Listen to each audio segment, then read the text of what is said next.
Hello and welcome to the last day in the Baltic Crypto Adoption Week. Today is really busy and we have two great shows about the Latvian findings and also about the Baltics, both trying to find the findings across the Baltics, but also compared to the Nordic crypto adoption findings that we had before the Easter. And this is really important that if you are also want to join the Baltic live event starting in about 1.5 hours, you have then to log into separate links either on LinkedIn or YouTube, while the link to the Kaupr website is the same. So this is an amazing service. The first time that all the Latvian, the Baltic countries has done some surveys, and we are able then to present the whole view. Today, the first agenda is about the Latvian findings, and it's important also to mention that there are a lot of different partners that has been behind this initiative, both the survey and also this week. And we thank you all for supporting the initiative and making it possible. And one of them is Nordic Blockchain Association. And we then welcome Jakob Mikkel Hansen to the stage. Welcome, Jakob. Thank you very much, Morten, and thank you very much for hosting it. Yes, and then we could start to hear something about Nordic Blockchain Association. What is it? And what activities do you have? And also a second question about the relationship between the Nordics and the Baltics. Yeah, first of all, we are a non-profit association, started out almost 10 years ago by people within the industry. So people like everyone here that's working in the industry, we thought we needed to have a platform and a voice as an industry. We believe that blockchain technology is horizontal, so not just trading as we're talking about here, but it's touching a lot of other things in our society. We present 50 plus members, a lot of partners, 100 plus partners like yourself, Morten. We operate and are very active, I would say, in Scandinavia. And I think this is our try to engage a lot more with the Baltic region. We have three main things that we do. One of them is steering committees, where we work with our members to change things. We do this within legal, finance, and best practice. So we do initiative with regards of taxation, both from MICA, understand that, and talk to local FSAs. We do it for private taxation as well. So basically try to create a platform with the public and the governments to create a better infrastructure. We do that on a national level, but we really try to push this on a regional level as well. Then we do a lot of meetups and conferences. This is some of the initiative we like to be part of, where we just share information. One thing is to make sure we got a good ecosystem, but as well it's extremely important to facilitate introduction to other industries. So as example, next week our activities is a roundtable with the Danish FSA, where the industry is sitting down with the FSA to discuss how can we have a better working relationship going forward with MICA and all the other EU regulation that's coming into place. Then we have a lot of data and education. So this is one of the things we believe that you need to have some data to talk about the industry. So we're really happy to be part of this project where we have survey data on usage and ownership, but as well we do that for companies and in other areas as well. And then we got the conference. So we really believe it's important that we meet in person as well. So we are hosting our 8th annual conference this year in Stockholm, the 26th and 27th of May. And what we do here is, besides speakers, we have a lot of roundtables, a lot of workshops. So we really try to facilitate interaction. So it's not just a good conference with a lot of interesting content. This is a way where you can engage with people in the region or people coming in outside of the region. Yes, and the second question, the relationship between the Nordics and the Baltics, both as countries, but maybe even also when it comes to collaboration. I mean, we really see this as we need to do more, without a doubt, right? Like we really need to do more. We see the new Nordic, Scandinavian, Baltic as the same region. We got a lot of same regulatory setups, the same kind of mindset, the same approach to technology. So we really see that we should see ourselves as one big region if we want to create a strong Nordic blockchain hub. we have specific things we're good at in the specific countries, but technology is global. So if we can work closer together, I think it's a lot better for each different region and country. Historically, we have done individual things. So we have done something with some of the local associations, but we really want to do more going forward. And we see this as a good start. Yes, thank you then, Jakob. And to remind the viewers that Jakob will also participate in the second live event about the Baltics, where we are discussing both the findings on the Baltic level, but also collaboration on between the Nordics and the Baltics. So thank you very much so far then, Jakob. Then we will move on to the findings, and that will be then presented by Magnus Jones and Vetle Lunde. And this is then the final day for the presentations, and we will start this event with the findings from the Latvian community. And welcome, Vetle and Magnus. And I just say to you guys, just take it away, and we will then move on with a discussion in the panel after your presentation. Thank you, Morten, and warm welcomes, everyone. We are now going to present the numbers from our survey in Latvia, the final survey we have conducted in the Baltics. It's a lot of interesting findings here, so stay tuned. I'm sure we will have some good discussions afterwards.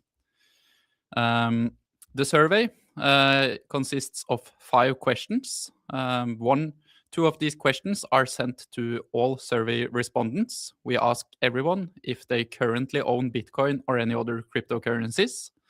And we also ask all respondents whether or not they believe they will buy cryptocurrencies in the future. Then depending on whether or not they answer if they own cryptocurrencies, we ask 3 follow-up questions. Which cryptocurrencies they own, also what the value of their cryptocurrency holdings are, and then which platforms they use to buy or sell cryptocurrencies. From these questions, we get an understanding of the current crypto ownership rates in Latvia and the habits of current crypto owners, but also insights on the crypto perception in the country, if people on the fence expect to buy in the future, and also as a general assessment of how positively inclined the Latvian population are towards crypto. It sets the stage for nice comparisons between the other Baltic countries, but also other countries in the Nordics. So this is the framework for the survey. It is conducted through Norstat, as we have done for all other countries. Norstat delivers a nationally representative panel. We have asked more than 1,000 respondents in Latvia with demographics, with very wide demographics, people of all kind of age groups, and also people living in rural areas, urban areas, people with different wages. So this survey follows a tried and tested methodology and gives us a very good, high quality panel to decipher the information from. Now let's get straight to the data. We did run this survey last year in Latvia as well. And what we have found between last year and this year is a very modest growth from 11.4% to 11.5%. While this seems very shallow, it is a modest growth. And keep in mind that the crypto markets have fallen nearly 50% in the last half year. So from past surveys we have done in other countries, we have seen that typically ownership rates tend to decline somewhat during bear markets. So it is a relatively promising number. And then if we look more in detail on who these owners are, we will spend a lot of time in this survey looking at demographics ranging from gender to age groups, but it's also nice to spend some time looking at other key demographics. What we find in Latvia resembles what we find in more or less any other country covered in this survey. If you live in a very urban area, mainly the capital, it is far more likely that you own cryptocurrencies than if you live in more rural areas. Similarly, it's far more likely that you own cryptocurrency if you are a high earner than if you are a lower earner. We find that crypto ownership rates sits between 16 to 22% among high earners, whereas it sits between 5 and 7% among lower income earners. And then we also see that the propensity to own crypto is far higher among managers and skilled workers compared to both pensioners and also service workers. So this modest growth translates into 1,500 new Latvian crypto owners over the past year. Approximately 175,000 Latvians owns crypto, which is a solid number compared to other countries covered in our surveys with the 11.5% figure. And if we break down this small little growth into the different age groups, we find something quite interesting and fascinating for Latvia here. As we see that the strongest growth is actually in the age group of 40 to 49 years, where we've gone from 9.8% to as much as 13.3%. And to compare it yesterday with Lithuania, they were at 12.8. But what we also see here in Latvia is that the age groups that normally is the largest growth in, i.e. the younger generation, we see that age group of 18 to 29 has declined from 22% to close to 21%, and 30 to 39 is also declining from 20%-ish down to 17.7%. So that's quite fascinating and unique for Latvia only, that we have not seen in other regions. And we also see that even in the elderly groups of 50 to 59 and 60 to 74, we have a slightly small growth of going from 5.6 to 5.7 and 4.1 to 4.5. So it seems like, at least for the last year, that it's the younger generation that has lost their faith or sold for different reasons, and that the elderly generation is the one that drives the little growth that we have seen forward. And we have to congratulate Latvia of being the jurisdiction both in the Baltics but also in the Nordics with the highest female adoption rate. When we look into the pure crypto owners, we see that as much as 41% of all Latvian crypto owners are females. This is totally unique. Also, when we are going to compare this one to the Nordics later in the next live stream. But I can mention already that Estonia, we're at 27%, Lithuania at 30%, and the average in general for the Nordics was 23%. When we look into the ownership of male versus female of the total population, we see that males are at 14.7%, a small decline from last year of 16%, while female has been growing from 7.3 to 8.5%. The 8.5% is also unique in this setting when it comes to both the Nordics and also the Baltics, where we saw yesterday that Lithuania were at 6.3% of female ownership and Estonia only at 4.4%.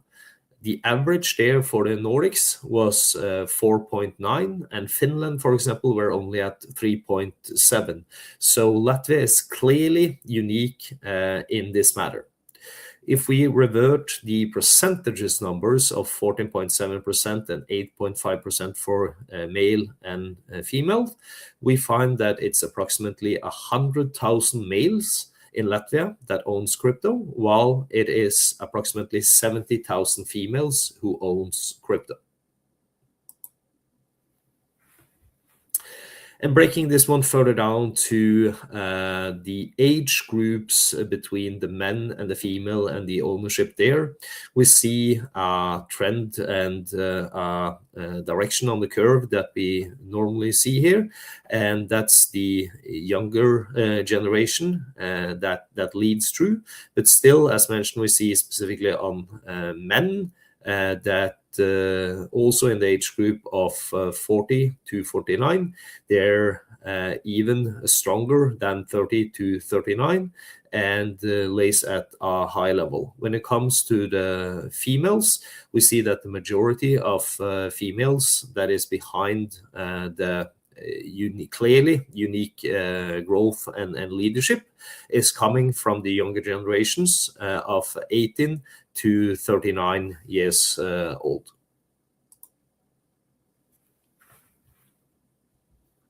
And then looking into the question of whether or not Latvians believe that they will buy crypto in the future, we find that 32% of all the respondents in the survey expects to own crypto within the next decade. This is a huge growth compared to last year, where 19.2% of the respondents indicated that they expect to buy crypto in the future. So this suggests that the crypto perception has improved quite dramatically in Latvia over the past year, and that there are a lot of positive developments happening in relation to crypto in Latvia. So this is a very promising observation. Nearly 10% of all the respondents expect to buy crypto within the next year. And then a further 8.6% expect to buy within the next 3 years. So this, in sum, means that 18.3% of the respondents, i.e. 18.3% of the population, currently expects to buy crypto within the next 3 years. And we also see that it's a long tail of Latvians who expect to buy crypto even within the next 10 years, with nearly 8% of all respondents expecting to own crypto or buy crypto between 5 years to 10 years from now. So this is a very promising sign of the crypto perception in Latvia improving. And then if we look into expected future ownership rates by gender, we also find a very interesting observation here, with 35% of male respondents expecting to buy crypto within the next decade, but also 29.4% of all females. This chart is also highlighting what we have seen in current crypto ownership, that the male to female interest in crypto in Latvia is relatively equal compared to both the other Baltic countries, but also compared to what we see in the Nordics.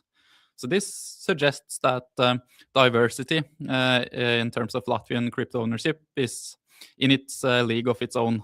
So this is a positive and interesting observation to take away from this survey. Further, we find a chart that closely follows what we have seen in all the other Baltic countries, that the younger you are, the more likely it is that you expect to own crypto within the next decade. So more than half of the respondents in this survey, aged 18 to 29, expect to buy crypto within the next decade. Future expected crypto ownership rates decline nearly linearly with age, with the 60 to 74 year age group being sort of an outlier, with only 14% expecting to own crypto within the next decade. This aligns well with both current crypto ownership rates and also the trend seen in other countries where we have asked the same question. It is also interesting to decompose this question into two brackets, the Latvians who currently own cryptocurrencies and the Latvians who currently does not own cryptocurrencies. As many as 88% of the current Latvian crypto owners expect to buy more crypto in the next decade. This figure is higher than the figure in the other Baltic countries. So it suggests that more Latvians who currently own crypto expect to buy even more crypto in the future, which is an interesting topic that I will circle back to in a few minutes. But also, 1 in 4 Latvians who currently does not own crypto expects to buy crypto within the next decade, which suggests that crypto is an industry well positioned to grow in relevancy in Latvia in the decade ahead. And when we break down into the details of which type of crypto assets that people prefer to stay with, we see, non-surprisingly, that Bitcoin is the most popular one to own, also in Latvia, with 58.3%. Compared to Estonia, was pretty close with 58.6%, and Lithuania with 55%. And this is something that we have seen in absolutely all Nordic and Baltic countries, that Bitcoin is the most popular, normally laying between 55 to 70% in Norway, which is the most popular one in some matter. As number 2, we find Ethereum at 34.8% here in Latvia, quite higher than in Estonia and Lithuania, with close to 30 and 20%-ish in Lithuania. And ETH is also number 2 in absolutely all countries in the Nordics and the Baltics, laying normally around 25 to 42%. Then, when we look into further in the ecosystem of Latvia, we see that stablecoins such as both USDT and USDC are quite popular, with hence 11.3% and 9.6%. We see that USDC is significantly more popular than in Latvia than in Lithuania. Lithuania only had 0.9%, while Estonia had 6.9%. And having said this one, of course, we have to take into consideration that the survey has been carried out with 1,000 respondents, and when we have approximately 10% that says they own crypto, well, then we only have, call it 100 respondents who answer towards this one also, and not everyone answers. So, there can be small adjustments, making large expansions on the lines.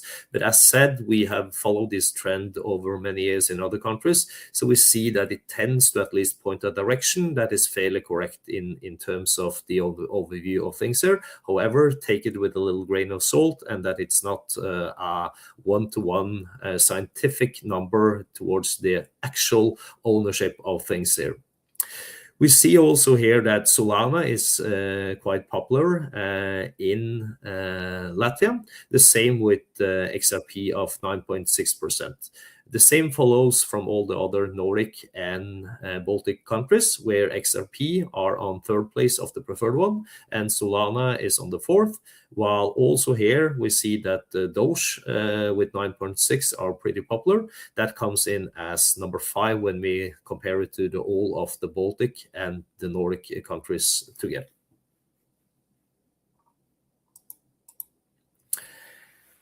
And when it comes to the marketplaces where persons in Latvia prefer to purchase or transact with their crypto assets, we see that Revolut has, I would say maybe naturally also from the regional area, a very strong position with 38% leading that way. Yesterday, we saw that Lithuania, they had 44% relating to Revolut, while in Estonia, it was only 15%. Following up here, we also see that the local ones like Blockchain and Nextex are pretty small. That's a trend we also saw from other Baltic countries, while the other, call it classic international larger ones like Coinbase and Binance, who has been there for quite a while in the ecosystem, they are also quite high here in Latvia with 26% on Binance, while Coinbase is at 8%. If we compare that one to the other Baltic countries, we see that Binance was at 29% in Estonia, while 22% in Lithuania, and Coinbase were at 13% in Estonia and 10% in Lithuania, so pretty similar towards that one.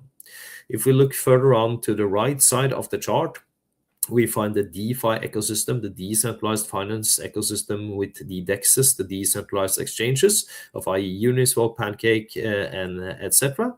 And they lay down at, I would say, maybe a normal level that we've seen from other Nordic and Baltic countries, where they lay normally between 2 to 5% in usage of all the persons who has cryptocurrencies. While on the totally right side, we see the ETPs, the exchange traded products, that you are then actually owning a stock and a share that is representing an underlying crypto assets, normally Bitcoin or ETH.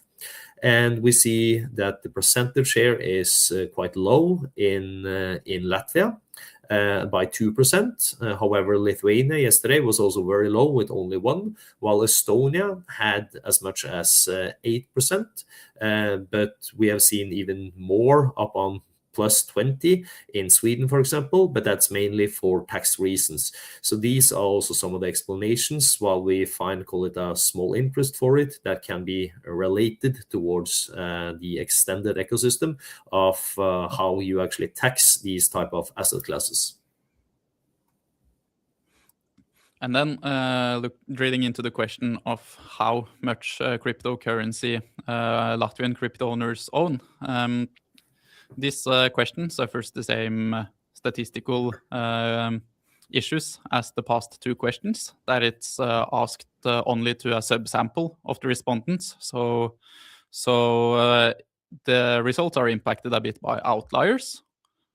With that said, it does highlight a very clear trend, and that is that it is far more common to own small amounts of crypto exposure than holding large amounts of cryptocurrency exposure. And in fact, Latvia differs from all countries in this Norstat survey, apart from Lithuania, with the most commonly owned crypto exposure among Latvian crypto owners being the lowest amount, i.e. less than 100 euros. In Lithuania, less than 100 euros and 100 euros to 1,000 euros was more or less the same kind of percentage points, whereas in Latvia, less than 100 euro has a far higher percentage figure than 100 to 1,000 euros. So this all points in the direction of current typical Latvian crypto exposure being quite modest. What is also interesting to take away from this figure is what I mentioned earlier in this presentation, that nearly 88% of current Latvian crypto owners expect to buy more crypto in the future. This might point in the direction that, yes, Latvian cryptocurrency ownership rates are relatively high, but most have invested relatively small amounts. But a lot of these owners intend to see that the invested amounts grow shortly. So from this, we expect this chart to develop over time, and that 100 to 1,000 euro cryptocurrency exposure becomes the dominant figure ahead, as we see in the rest of the countries covered in this survey. Like with the other countries, we have ran some estimates on the combined Latvian crypto wealth based on these numbers. So we have converted the percentages into absolute figures of cryptocurrency owners. And then we do a median-based weighted approach to estimate the combined wealth within all of the different kind of crypto ownership wealth groups. This is a back-of-the-envelope approach, far from hard, concrete facts, but it does highlight two interesting phenomena. That the 65,000 roughly Latvian crypto owners who owns for less than 100 euros is statistically the largest group of Latvian crypto owners, but they also own the least combined crypto wealth in the survey, even though the percentage is quite high. So the few who owns cryptocurrencies for more than 50,000 euros by a far margin dominates Latvian crypto ownership. This is interesting just as a visual example, but it's also interesting from a tax perspective, where we in Norway, for instance, has had issues with small crypto owners not reporting their taxes. This has led to huge discrepancies between our figures and Skatteetatens, the tax authorities' figures on who reports their taxes. So roughly 11% of the Norwegian crypto owners have reported their taxes. But when we do the wealth approach, we find that a far more significant portion of the value invested in crypto is reported in a tax bill. So while maybe a majority of those investing small amounts doesn't necessarily report their taxes, the tendency, at least for Norway, is that the majority of the wealth tends to be taxed. And from this approach, we have landed on a Latvian crypto wealth estimate to 833 million euros. So to summarize it all, we have found that estimately 175,000 Latvian adults owns cryptocurrency, which equals to approximately 12% of the population. While, as we heard, we have a record high ownership rate of females by 9% or even 41% when it comes to the crypto owner, while we have 15% of all Latvian males who owns crypto. The estimated total wealth, like we heard from Vetle just right now, is equal to around 833 million euros. And if we are to take the futuristic look and see in a 10 years time, we find that it could be as much as 32% of all Latvians who own cryptocurrencies, i.e. around 490,000 owners in the year of 2036. Thank you very much to you guys, Magnus and Vetle, for interesting numbers. And before we go to the panel, there's only one question, and it's the things that stands out, the female adoption, both when it comes to ownership today, but also when it comes to possible acquisition of crypto in the future. Of course, we don't have the causal relationship, but do you have any hypothesis, Vetle, on why this can be? And also Lithuania was quite good. I think this question deserves to have experts from the region to discuss it. What I can say is that the percentage figures that we have shown here in terms of female adoption rates are unique. It points very heavily in the direction that Latvian female ownership of crypto is far more common than any other place. And then it will be very interesting to see what the panelists argue may be the causes, because me sitting in Norway and just handling the data have no concrete answers, but hopefully we can get some insights in the panel. Magnus, you have been traveling a lot in the Baltics. Anything to add? No, I'm quite call it surprised when we saw the numbers there, and just like Vetle said, I don't have call it the scientific explanation towards this one. As in general, I would say there are more females at the events and in the ecosystem, However, that's not necessarily a direct correlation of anything, and I don't have the explanation towards it either. So just like Vetle said, I would love to hear it from the panelist who is even closer there of what the core reasons are. Having said that, we're also very happy to see that, like Vetle said, it's not only in Latvia, but it appears to be that one in Lithuania as well, because this is a huge call it challenge for the whole of the industry in general and should be taken seriously. So we hope that will expand further also into the Nordics, and looking forward to discuss this one further, because there's clearly a business opportunity when it comes to female that is missing out in general of the industry. And we see it also, it's just difficult and hard to get female speakers on. So the whole of the ecosystem is clearly needed of this one. So we congratulate once again both Latvia and Lithuania of this one, and hope we can learn something today and maybe copy that one to other jurisdictions as well. Yes, both of you guys will also take part in the panel discussion a little later, but we will now move on to the panel. And we have been so lucky to have a great panel from the Latvian community: Dorian, Reinis, Sofian, Janis, Artyoms, and Charlotte.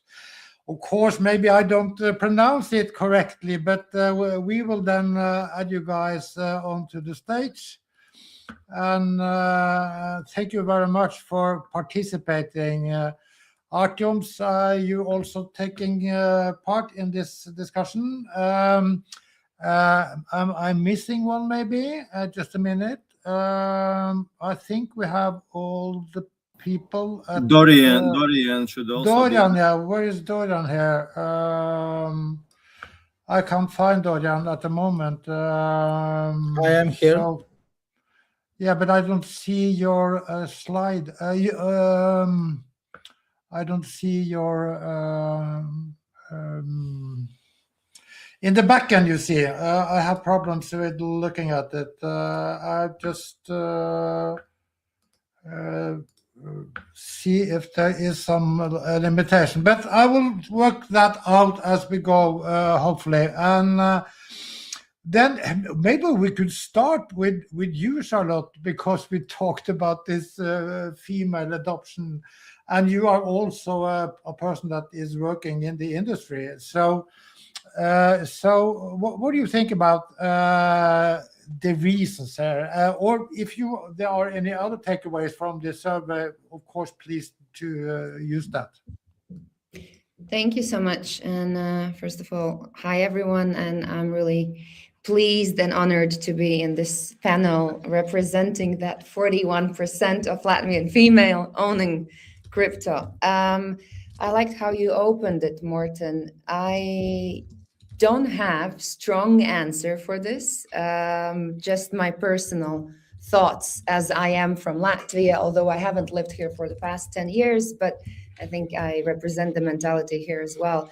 I think, and mainly I really believe it's about just our mentality. I'm really brainstorming here because I think we're taught to take care of our finances. And even though I think there is quite huge gap in financial literacy in the Baltics in general, I think that we just see some potential in crypto, and we are more open-minded to gamble with these less than 100 euros here and there to see how it could evolve in order to just diversify our potential income and investments. So that's my thinking here. And in general, it was very interesting presentation. I've seen it before in a recent conference, crypto conference here in Latvia,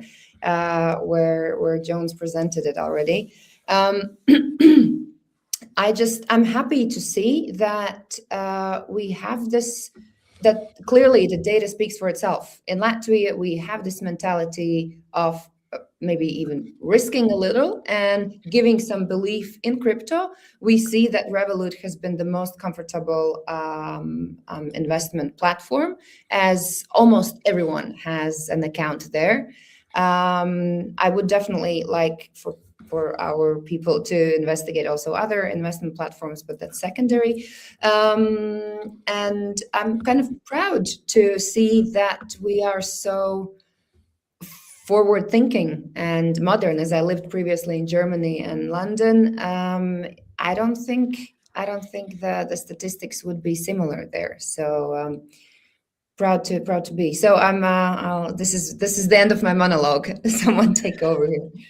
Totally, thank you so far then, Charlotte. Then we could perhaps continue with you, Sofian. What is your takeaway from the findings? Thank you, Morten. Thank you for having me on the panel as well. It was really interesting to see this data, and I would like to kind of continue on Charlotte's female percentage of the owners of crypto in Latvia. As much as I don't represent that particular group, I think, from objective and data perspective, in Latvia, you have very high urbanization. A lot of people are based in or around the capital city. And also that's where all kind of players and actors within the crypto space are active, starting from association through different exhibitions, conferences, companies. It all kind of focuses around the city. And I think when you combine this female factor with the age group, it is quite evident that a lot of young people, including females, are kind of dragged into the capital city for studies, for work, and they're exposed very much to what the crypto community is doing, and that, I believe, brings them into trying it out. And here I living in Latvia for more than a decade, I confirm Charlotte's view on the fact that the local people are taught to try to be independent and to take care of their finances. But I think one very important factor I would add is that Latvian females are very daring in terms of trying out new things, and I think that it's not only within their personal life but also professional lives and finances. We see so many female leaders here in Latvia that I think just statistically brings the also impacts the percentage of ownership. But taking it further, I think this. I'm very happy to see the planned ownership for the next several years. I think that's going to be the very crucial one. And as much as I think the overall ownership doesn't differ so much from other countries, there is still minority of population that is happy to try dealing with digital assets.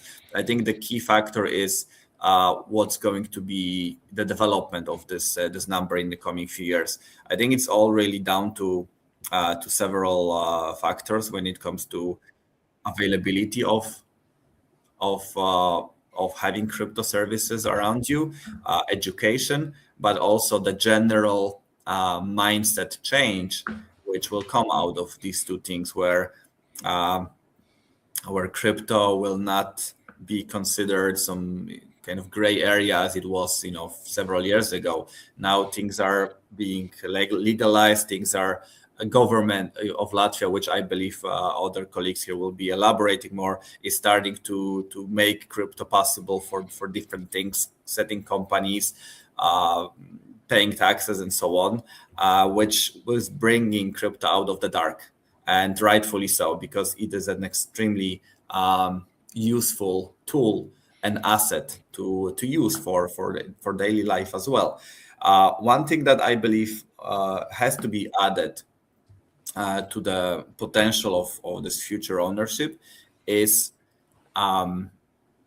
change of attitude of the biggest private companies that are around Latvia and also around many other countries. I think yesterday in the Lithuanian panel, it was already mentioned that we're looking at Revolut having that presents an opportunity to 30+% the crypto owners. And Charlotte is right that many of us have Revolut accounts, but I think many of the younger generations have Revolut accounts. If I will be talking to my parents, they probably don't have a Revolut account. What they have is accounts at other legacy banks. And these legacy banks have a zero tolerance policy on crypto. And it's going to be a very big question for them. Why is that? And at what point they will decide to change it? Because once they change it, that's when from 30% or so of ownership, we are skyrocketing to 60, 70. And I think that's this corporate, this super high or deep corporate deep state, maybe we can call it like this, that has zero crypto tolerance is, in my opinion, one of the main blockers for the development. But looking at the data and then also wrapping up my initial take on it, it's good to see that Latvia isn't behind and is actually in the forefront of the ownership. And at the same time, there is lots of things to do, but the data shows that the progress from year to year, year on year, all the time is happening, and it's happening rapidly. So I think Latvia has the chance to be one of the centers of the crypto adoption.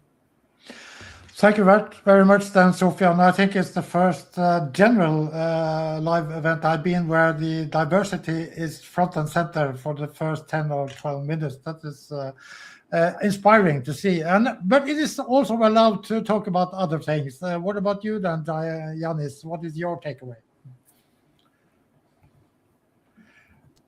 You have to... Yes, thank you, Morten, and I'm very happy to be on this panel.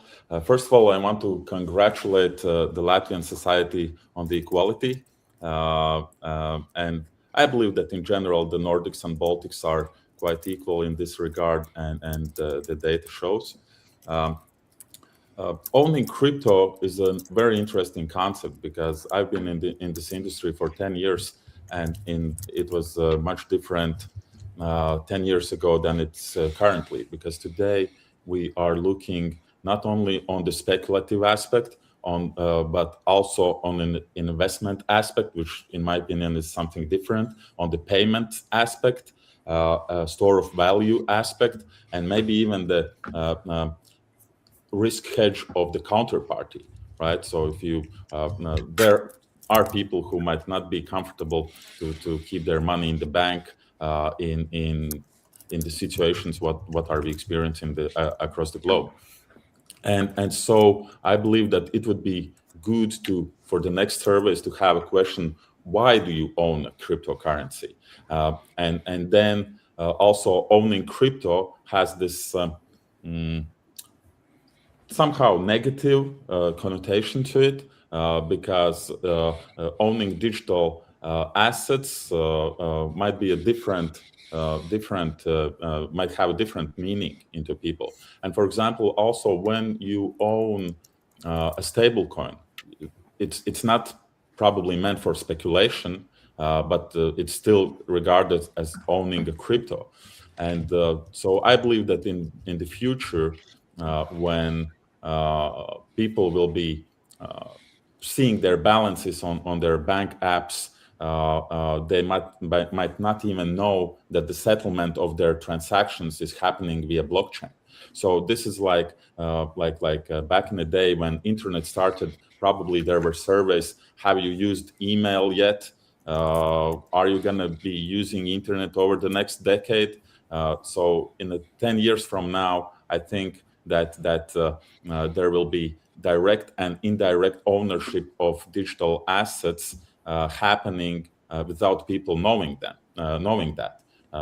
And also one big aspect that is currently changing and trending is business-to-business ownership of digital assets, which is also a huge adoption driver.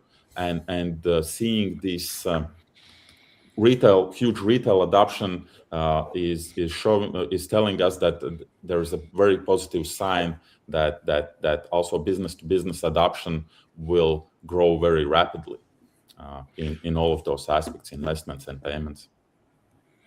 So Maybe I think that overall, wrapping up my ideas is that all of us, we are going in the right direction in regards to digital asset adoption.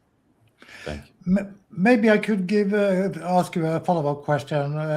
You know that in Sweden it is has had high numbers this year, and we think that much of it is because Morten, also of for some reason, at least I'm not hearing you.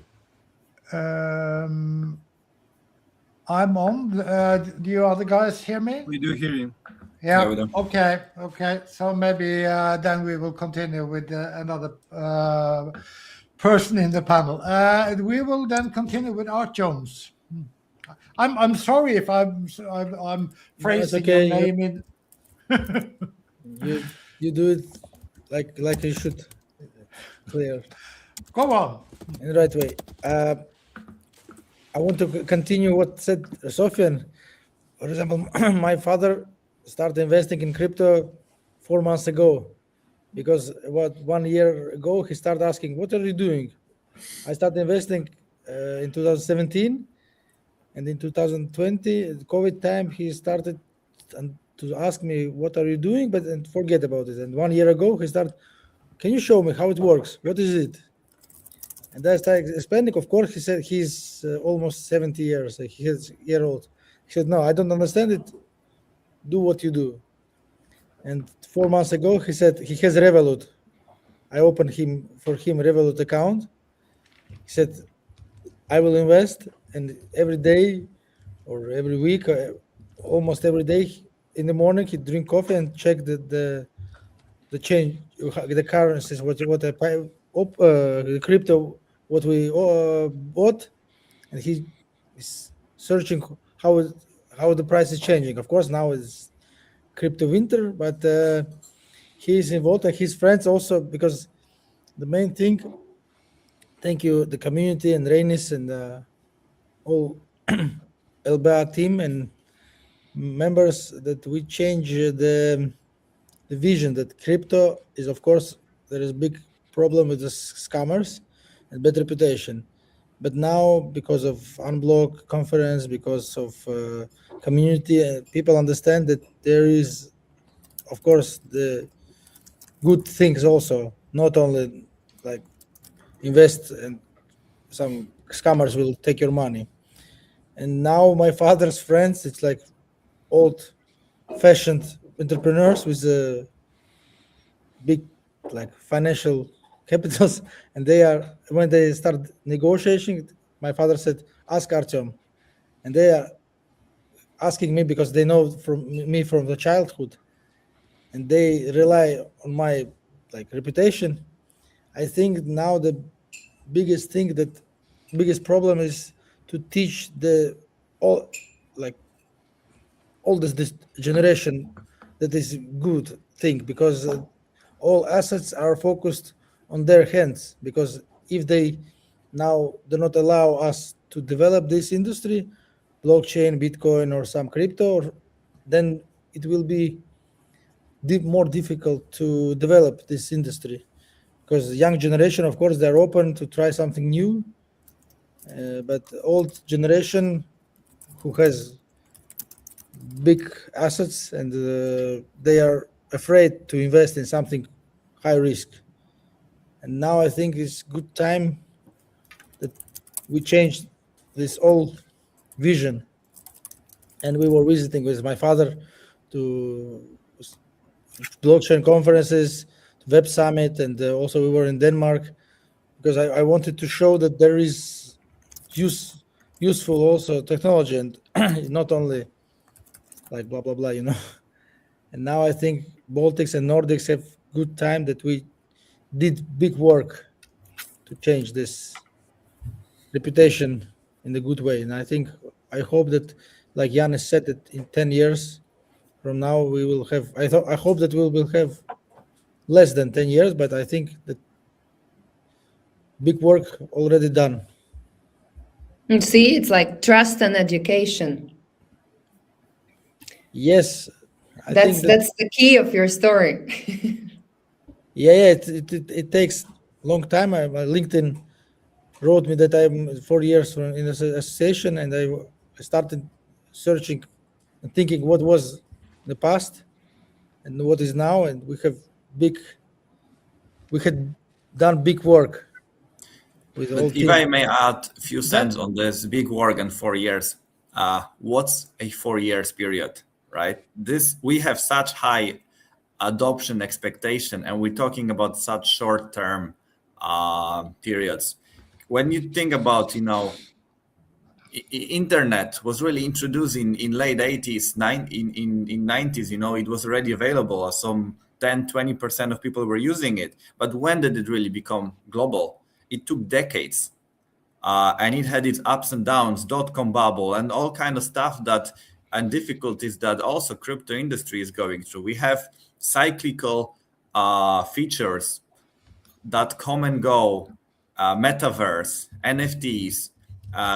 They maybe stay to a certain extent, but like pretty much nobody cares about those anymore. But the core remains, and the core in form of technology, blockchain, and now more and more real life use cases are coming up. Not just made up.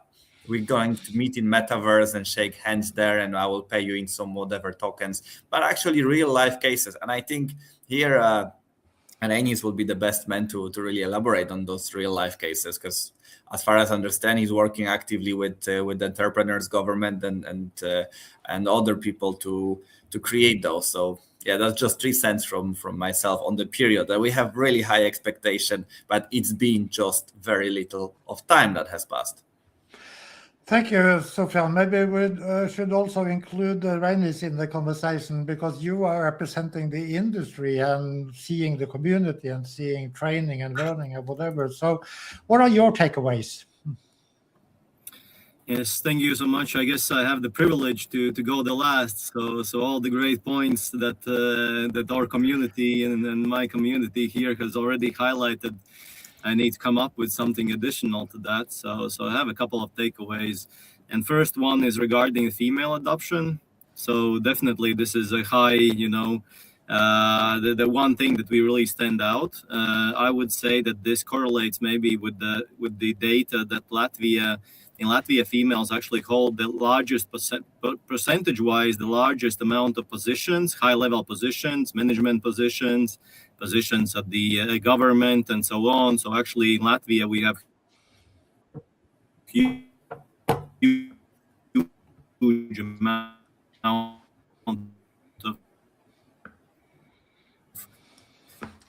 I think we had a little bad connection, maybe, Reinis.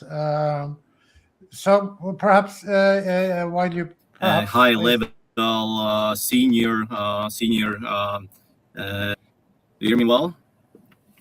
Yeah, now it's working, I think. Mm-hmm. Okay, apologize. I don't know how far you heard me, but basically what I was saying, that Latvia has a high level of females in the top positions in different companies, management boards, ownership of businesses, government, and so on. I believe one of the highest in EU. So that could really correlate that females actually has this, free assets, which they have earned themselves and they can invest. And that correlates also on higher investments in crypto as one of the asset groups. So that would be my first comment potentially. Then on general growth, we do see that there's a higher, the growth of adoption in Latvia actually is there. As I understood, in some of the Nordics, it's not like there's higher level of people, more people who actually buy crypto in comparison to previous periods. But Latvia keeps growing, so this is good, and I think this is mainly impacted by a couple of aspects. One of them, of course, as colleagues already mentioned here, is the adoption of MiCA regulation. And why it is important? It is important because this is not only a legal change, this is a mindset change. So previously, and again, Artyom's already referred to this, there is a lot of negativity in press and everything about crypto, right? Bank lobbying probably was doing their work and disregarding crypto. Since the adoption of MiCA regulation in April 2023 by European Parliament, Europe basically at the highest level said that crypto is legitimate, and here is the set of rules that companies need to take into account to actually work with cryptocurrencies. So yeah, that's I think that's a mindset change which happens now throughout the different industries, throughout the minds of people, throughout the journalists, and so on. So that's why we see the higher positive impact, higher positive, news about crypto and blockchain markets and so on. So that's why there is more and more trust into community. And the community is really growing through the Latvian Blockchain Association in Latvia, but not only. We have great conferences like Baltic Honey Badger, which was specifically focusing on crypto, on Bitcoin, and Unblock, of course. And we just, I think all of us were in Unblock last week. So we saw there more than 2,200 people throughout 2.5 days, actually.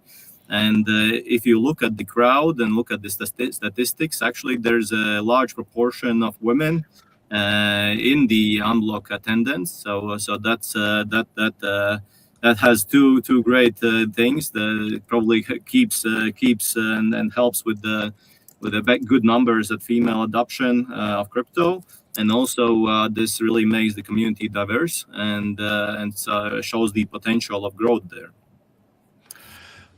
The other one I have is the surprise of the age group. I would call it sort of a surprise that the growth is the biggest growth in Latvia is actually in the age group 40 plus. So people who are 40 plus years old, which is not your typical age group, which would you imagine is actually growing. And that could be really connected to different factors, including the trust, including the change of sentiment, including the news, but also I think also the professionals who are working in different industries, they do see this as a larger opportunity and increasingly more stable opportunity. What is not surprise, this is a bear market throughout this year, right? So that's why we see a decline in numbers. If you look at the early adopter, I would say, age group, 18 till 29. So these are your typical first adopters, crypto buyers, and then there's a decline in that age group, but that I would relate really to the bear market. And the last comment I have is really about the Revolut, the impact of Revolut, as Charlotte and some other colleagues already mentioned. Revolut is huge. Almost everybody owns the Revolut wallet in Latvia, so it's super easy to convert that into crypto. And actually believe that the older generation has many Revolut accounts as well. So if they hold their companies hold the Revolut business account, or they have their private account, it's super easy to try out to invest some small money in crypto and different other assets. And that's how the growth is also probably representing in the crypto survey adoption numbers. One follow-up question to you, Remis, because Revolut is then a neobank, also moving into crypto. What about the other types of financial institutions? Is this a roadmap for TradFi banks that they could even recruit both crypto clients as well as TradFi clients if they implemented crypto in their solutions? Unfortunately, Morten, no.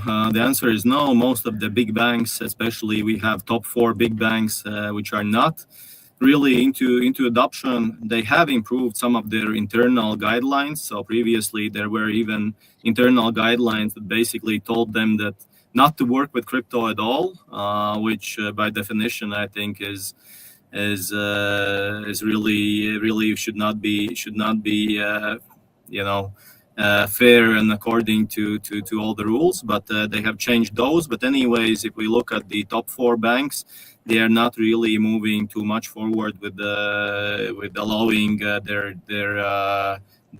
clients to invest in crypto, not really being forthcoming into working with crypto companies. But we have like 4 smaller banks, I would say, which actually works and actively recruits, especially on business level. So businesses that works with crypto, businesses that are into crypto and blockchain industry. So we have like those 4 banks are actively targeting this industry. So there's a very diverse picture of the top 4 banks not really paying too much attention to this, and then 4 other banks actually really focusing on this industry as a niche that they want to serve. My thinking, Remy, was more that maybe the larger banks should be inspired by the Revolut examples. But how do you see these trends from a more European perspective, Charlotte? Because you can see things happening not only in the Baltics, but also in Central Europe. Is there happening something between the crypto industry and the traditional finance as well as fintech? Yeah, I think there's, I see 2 things there. It has got to do a lot with education about investments, education about crypto, and educating people on risks, and educating people, or like moving away from this gray zone perspective. So if we compare the Baltics to the Western Europe, in my humble opinion, and this is 1.1. Point 2, the capital which a person has in Latvia, the capital which could be used for investments, is smaller than in many other countries. Still, it's growing, which is brilliant, but it's still a bit smaller. Hence, that's why I see that investing in crypto as well, it comes, more, maybe a little bit later, but in smaller amounts. But as we see that capital growing per person, these investments are becoming more available as well, and hence people like Sofian, I think, said, with this more risk-taking mentality, we're also moving into those crypto investments. I know from many, if we look into community, I think it's again maybe less of community driven, but just like I said, education driven investments is what is happening in the Western Europe more, and now it's also developing in the Baltics as well. I hope, does that answer your question? Yes, I don't know if you hear me, Janis, do you? Yeah, I was just wondering, this will not be a pitch, but I know that you are starting a company in the Bitcoin treasury field. And again, when I said that in Sweden, there's a lot of companies, even in Norway, and you also had the ETF or ETP industry growing in Sweden. Do you in the Baltics lack sort of wrapping up the opportunities? I'm making crypto available through other tools, or is the Revolut example the way to go? Yeah, thank you for the question. The company that I launched is in digital asset treasury space, more specifically in Bitcoin space, which is like a trending and growing industry globally. Most likely, my company is the first in the Baltics, but from the interest that I'm receiving and seeing, I feel that it's going to be a huge trend, an upcoming trend, and I'm so it's a business-to-business solution for hedging the risks, for storing the value, and companies that have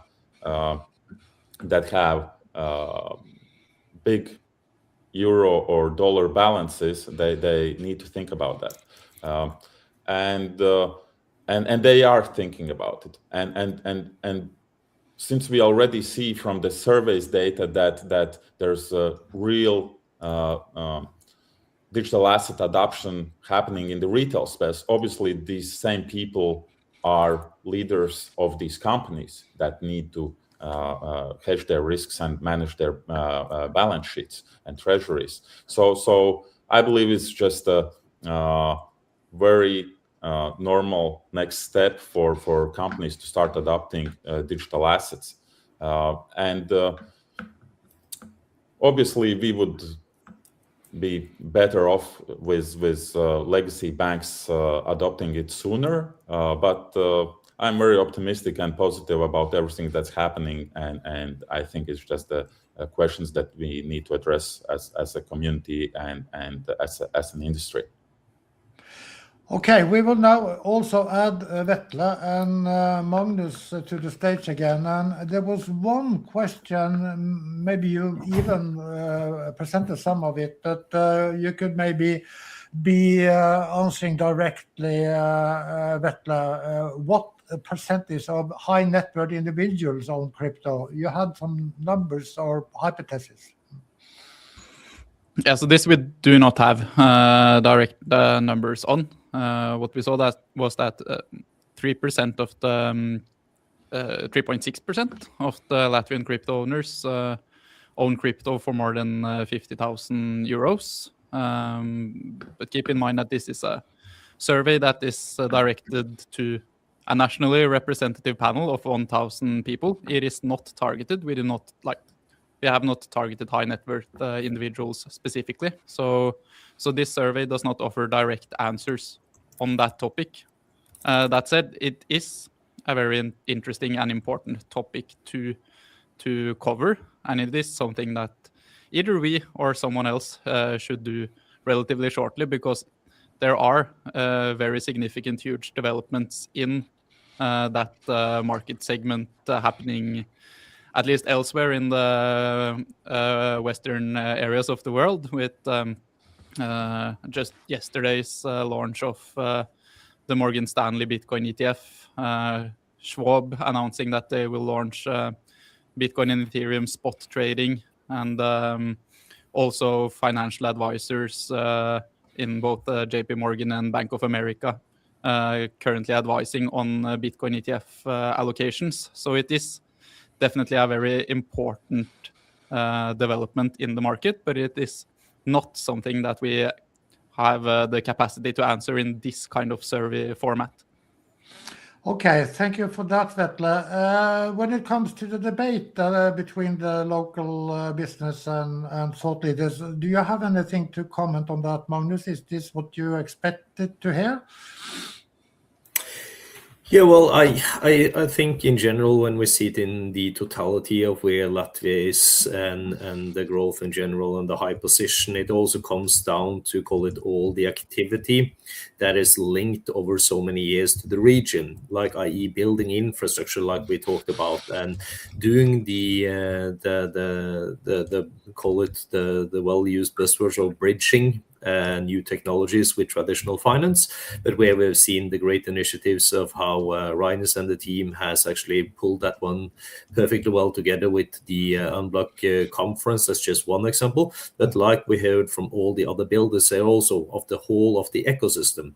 So I also believe that we could maybe relate some of these things, like the female adoption also, down to, call it, user interfaces also, that it's more easy, convenient to buy directly from Revolut than through many of the exchanges directly. And that's something that we have seen in Denmark, for example, where the neobank Lunar has had and still has a very high percentage of where Danes prefer to buy. So that can also be correlated.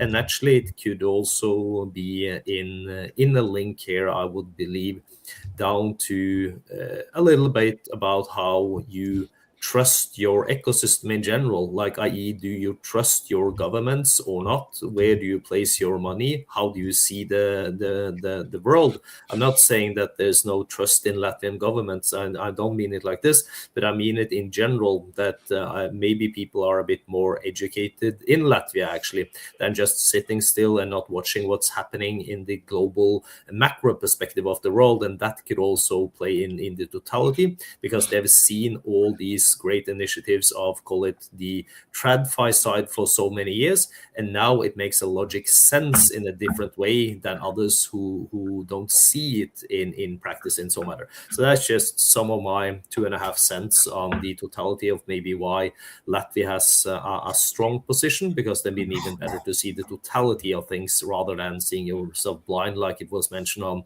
hot, colorful, bad pixel metaverse, and believe that that will happen overnight, and rather see totality. Maybe then we will wrap up with everybody has the possibility to say something about the future milestones coming ahead. Are there any hurdles, or how do you view the adoption and the industry going forward for the next 3, 6, 12 months? Maybe we this time could start with you, Reinis. What are your outlooks? I have two. I would say that I see that adoption of stable coins will drive the corporate adoption of cryptocurrency and blockchain technology as such. That will also sort of break the theoretical threshold, of adopting and going into crypto or not. So I see corporate adoption through stable coins going strong in the next couple of years. And the other one that we are also really hard working on in Latvia in terms of regulation and so on is real world assets. So tokenization of real world assets, which will drive different investment opportunities and vehicles that will work together well with crypto. So I see the tokenization of real estate, tokenization of different government instruments, financial instruments, and then not only taking more and more place, and crypto will be involved in all of that. Plus, the new generation, when you speak to them, I recently had the case where there was this young guy who was pitching his startup, and he basically told the story from his life. He says that he went to do skiing in the Alps with his girlfriend, and now he comes to pay for the hotel, and he realizes that they do not accept crypto at the hotel. He's like, "What should I do now?" And if I have this problem, the other youngsters also must have this problem, that you try to pay with crypto and there was no possibility, right? So this was quite eye-opening, and I have spoken also to other 20-year-olds, and most of them use crypto already in gamings, in transferring between themselves and as investments. So I think the generational shift and the mindset of the young generation will really drive up the adoption as well, and push it from the way that not only people want to adopt and see where they can use it, how they can invest, but from the other side as well. If you are a shop owner and young generation comes to you and asks, like, can I pay with crypto? So if you suddenly have that demand, you will probably think about enabling this opportunity, right? So these are my three predictions for the upcoming years. What about you then, Artyom? I understood that you in your community or in your network saw that people also on older age were interesting or curious, and so maybe we don't have to wait for the next generation. Or what do you think? How should we win more people than for over 30 or 40 or 50 to get into this industry? Like Reinis mentioned about the real estate tokenization, just half a year ago, I have a call from one Jewish family office. They are operating within finance. They are owning some banks also in Latvia, and they have many businesses, and they give him like. Did we lose Artyom? No. Yes. No. I'm not. They ask him to find some business in crypto, which could be like new with the old thing. And he called me and said, we want to invest something with crypto or blockchain, but we do not understand. I said, if you don't understand, there is such like business is real estate tokenization. And when he heard about real estate tokenization, it's like mix with the new and something old. I mean, when you are starting explaining that crypto is, many people when you say crypto, they said, I don't understand. I don't want to understand anything. But when you start teaching them that blockchain allows you to tokenize real estate, crypto is payment not only like for scammers or some black, I don't know, some black zone financial institution. Now I think the main target for me and for my community, because I do real estate business in Latvia, and to teach people to understand that have people who owns, for example, real estate, that they could sell it not only for fiat money, they could also sell it for crypto people or fintech people, because fintech people always looking something new. Like Renis mentioned, that guy who goes to the hotel and they do not accept crypto, they're in a different mindset, and he think that every business should accept crypto, but the old business do not understand. And I think now it's the right time to teach the old businesses and old entrepreneurs. I'm old, I mean not only for the years, I mean old from the mindset, to teach them and to show them that the use cases, how it works. Then we will have more and more credibility and loyalty from the owners business. And then not only young generation after 5 or 10 years, then they will see how our work. Yeah, and that is what is happening at the moment. Someone talked about high network individuals. Someone are talking about family offices. On the ETP side, maybe it is private banking. Yeah, do you have a comment or to add? Yes, and now I'm planning to organize one event with local developers and local investor community, like for 50 people, because many developers ask me to find something new, some new customers, of course, some new investors. And I'm organizing, like, because I have good reputation with local market, and I'm planning to organize the crypto event, how to invest in crypto. I will invite guys from LBAA, from our session, from how they will teach how to invest in crypto, and there will be also people who has real estate. They will find some all answers to that questions, how they could buy real estate with crypto, or how they could sell with crypto, because it will be like bridge. Okay, we will see. We are starting a new live event in about 7 minutes, and so we have to be sure that we are on time to get that started. But we have 3 more comments for the outlook that we want to add. So, Charlotte? Yeah, I just wanted to also mention to add another perspective to the fact that the local regulator, so the Bank of Latvia, currently has done the homework as much as they can to help businesses get a financial license here, get a MiCA crypto license here in Latvia, in order to start their operations across Europe. So I think, Reinis, correct me if I'm wrong, I think the first 2 licenses are already out. Maybe it's a little bit more, but that indicates, as we look in the trends, which Magnus and Metle shared, the adoption is growing. So the businesses are coming to Latvia as well. So this will give more, this will add more jobs to the market. So I think that's a very important point to mention as well. So it's just, I personally, since I started investing in crypto maybe around 2011, I just see it as a beginning for our region, and a strong beginning. So my 5 cents.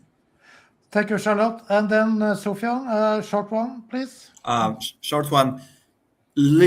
leaving the corners and use cases aside and talking about the big picture, for me, in coming years, the only way the massive adoption can happen is when we stop talking about investing and speculation, but start talking about spending your crypto for daily life, for daily payments, for everything. And in order to achieve that, there's only one way. People have to be paid in crypto.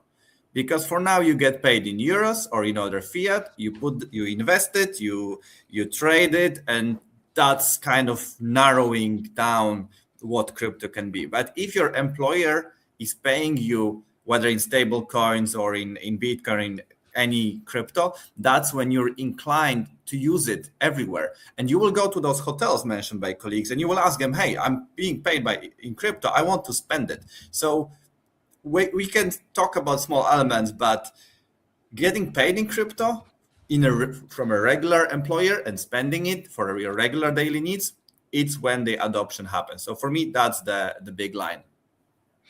And then the last word to you, Yannis.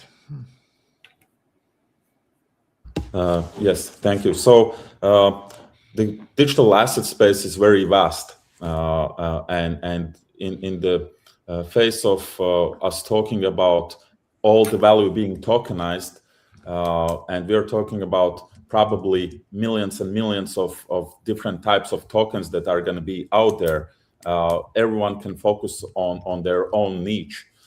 My focus is on Bitcoin because Bitcoin is in its own category.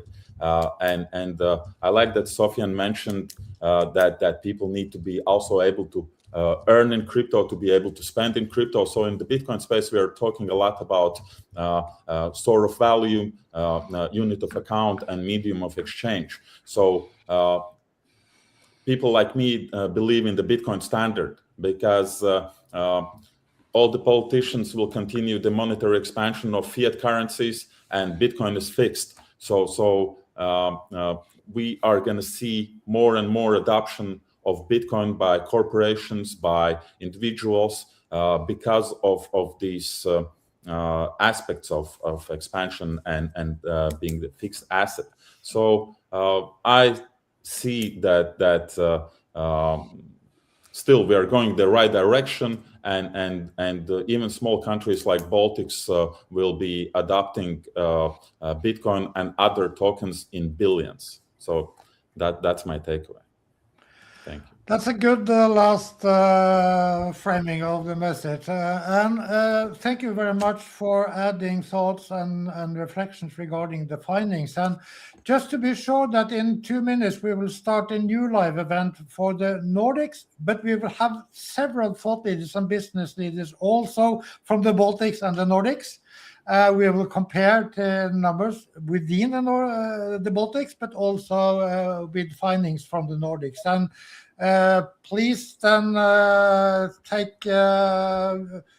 find a new link either on LinkedIn or on YouTube, and on Kaupr you can use the same link if you want to stay there. So thank you very much, and we'll follow up on another live event, and this one will also be available as a recording. So thank you very much. Thank you. Bye bye.